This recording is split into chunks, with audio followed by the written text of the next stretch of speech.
Alors ici on est au Salon des maires de France et pour ceux qui s'étonneraient que la fédération y soit présente, il faut juste rappeler que l'ensemble des équipements sportifs en France appartiennent très généralement aux collectivités locales et tout particulièrement aux mairies. Que beaucoup de nos clubs, voire l'intégralité de nos clubs amateurs, a parmi ses financeurs des collectivités locales et tout particulièrement des mairies. Que dans les politiques d'inclusion sociale, le lien entre le football et les collectivités locales est extrêmement étroit. Et donc on voit qu'il y a une multiplicité de passerelles entre les collectivités locales et la Fédération française de football et ses 12 000 clubs amateurs répartis sur notre territoire pour faire en sorte que ce Salon des maires est un moment important pour la fédération, pour pouvoir échanger avec les élus locaux, pour pouvoir faire ensemble des propositions, voire des réalisations et qui permettent de continuer à développer l'ensemble de notre football partout sur les territoires. Et pour réaliser cet objectif, nous avons besoin des maires qui sont, avec les collectivités, les premiers financeurs du sport en France, avec près de 12 milliards d'euros investis dans le sport.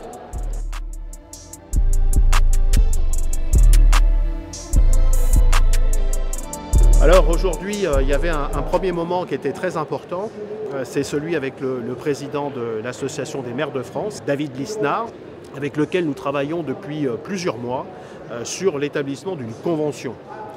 Cette convention, elle vise d'un côté à inciter les collectivités locales à investir dans des infrastructures, tout particulièrement à destination du football féminin, de traiter ensemble des questions qui sont aussi du ressort des collectivités et des maires, c'est-à-dire les questions de transition écologique, les questions d'incivilité ou de violence. Tous ces éléments-là, nous souhaitons établir une relation étroite avec les maires de France. Et puis, de notre côté, Fédération française de football, nous proposons aux maires de leur dire nous vous allons vous donner, pour que vous puissiez réaliser vos investissements, une visibilité. Et cette visibilité, nous allons la traduire avec une simplification de nos normes et puis un gel aussi de nos normes pendant 3 saisons, ce qui permettra aux collectivités d'avoir une visibilité sur les règlements qui conditionnent leurs investissements.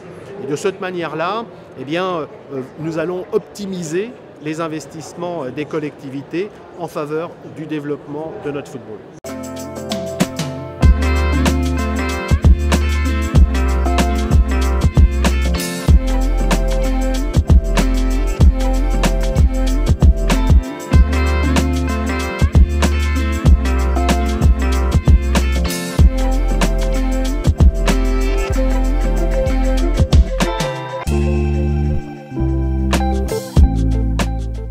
Après ce moment important, il y a un temps d'échange avec des maires, avec des responsables d'associations, avec d'autres membres du mouvement sportif autour de la place du sport dans la cité. Rappeler ici l'importance du football dans la cohésion sociale. Nous questionnons tout de même comment une fédération aussi incontournable que la vôtre réfléchit à des problèmes budgétaires impactant la construction et la rénovation de stades. Est-ce aussi d'une certaine manière votre problème, tous les problèmes qu'on aborde ici? Je vais d'abord commencer par saluer tous les maires qui sont ici, parce que moi j'ai une fédération qui est un maillage territorial très important, près de 12 000 clubs répartis sur les territoires avec 2 400 000 licenciés. Ce qui fait que le foot, c'est un vrai fait social dans notre pays et il ne peut fonctionner que si nous avons une relation étroite avec les maires qui sont, avec l'ensemble des collectivités, le premier financeur du sport en France. Alors nous, on a un élément un peu original dans le sport, c'est qu'on a créé un fonds d'investissement. Une commune décide de changer son éclairage, construire un clubhouse, décide de faire un vestiaire. Eh bien, la Fédération française de football accompagne, y compris financièrement, ces équipements. C'est le fameux FAFA.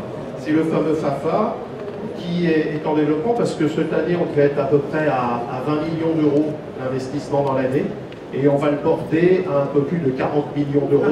On va doubler les montants pour venir, partout où c'est possible, accompagner les investissements qui sont indispensables à la pratique du sport et qui, si je peux me permettre, n'est pas simplement une question d'épanouissement individuel, mais c'est aussi un problème de construction d'un lien social partout en France. Le sport, c'est évidemment une pratique d'épanouissement personnel, individuel, un moment d'émotion, de partage, mais c'est aussi un élément de ciment de la collectivité. C'est là que se crée le lien social, c'est là que se transmettent un certain nombre de valeurs, c'est là qu'une partie de l'éducation de notre jeunesse se réalise. Et donc il faut échanger d'abord les bonnes pratiques avec les autres membres du mouvement sportif et puis avec les élus, parce qu'il n'y a pas de développement du sport sans une relation étroite avec les élus locaux. Et donc ce sont des forums qui nous permettent d'échanger avec les différents décideurs et de faire en sorte que, en croisant nos expériences, eh bien, nous ayons un chemin commun pour assurer le développement de notre sport dans l'ensemble des territoires.